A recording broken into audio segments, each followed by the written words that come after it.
मराठी माणसाच्या मनावर अधिराज्य गाजवणारं एकमेव डिजिटल चॅनल सप्तनगरी न्यूज.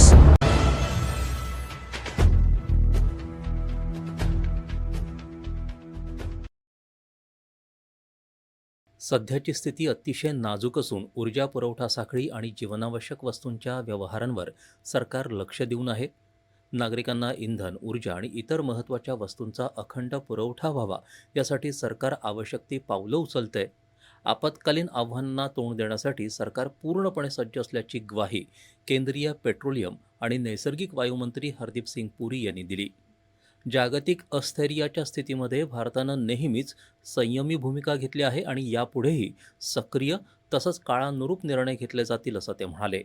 गेल्या काही वर्षांपासून कच्च्या तेलाच्या किमतीत झालेल्या वाढीचा परिणाम सामान्य ग्राहकांना सोसावा लागू नये याच भूमिकेतून सरकारनं आतापर्यंत तेल कंपन्यांचा तोटा आपल्यावर घेतला असल्याचं त्यांनी सांगितलं.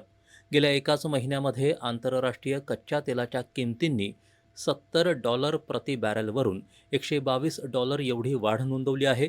परिणामी जगभरातल्या पेट्रोल आणि डिझेल ग्राहकांना त्याची झळ पोहोचली आहे. आग्नेय आशिया देशांमध्ये पेट्रोल आणि डिझेलच्या किमतीत 30 ते 50% वाढ झाली असून उत्तर अमेरिकेत ती 30% आणि युरोप आणि आफ्रिकेत अनुक्रमे 20 आणि 50% झाली आहे. अशा स्थितीमध्ये सरकारसमोर दोनच पर्याय होते.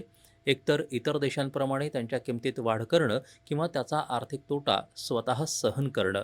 सरकारनं आतापर्यंत दुसरा पर्याय निवडला असून भारतीय ग्राहकांना आंतरराष्ट्रीय अस्थैर्यामुळे वाढलेल्या किमतींपासून दूर ठेवलं आहे.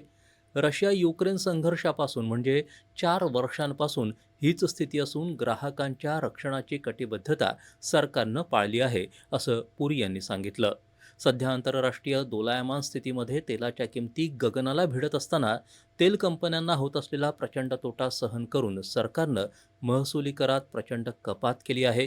सध्या तेल कंपन्यांना पेट्रोलच्या प्रति लिटर 24 रुपये तर डिझेलच्या प्रति लिटरवर 30 रुपये प्रति लिटर तोटा सहन करावा लागतोय. पेट्रोल आणि डिझेलच्या आंतरराष्ट्रीय किमतीत वाढ होत असल्यामुळे निर्यात कर आकारावा लागला आहे. त्यामुळे परदेशात तेल निर्यात करणाऱ्या तेल शुद्धीकरण कंपन्यांना आता निर्यात कर भरावा लागणार आहे. लॉकडाऊनच्या बातम्या या केवळ दिशाभूल करणाऱ्या आणि अफवा असल्याचंही पुरी यांनी स्पष्ट केलं.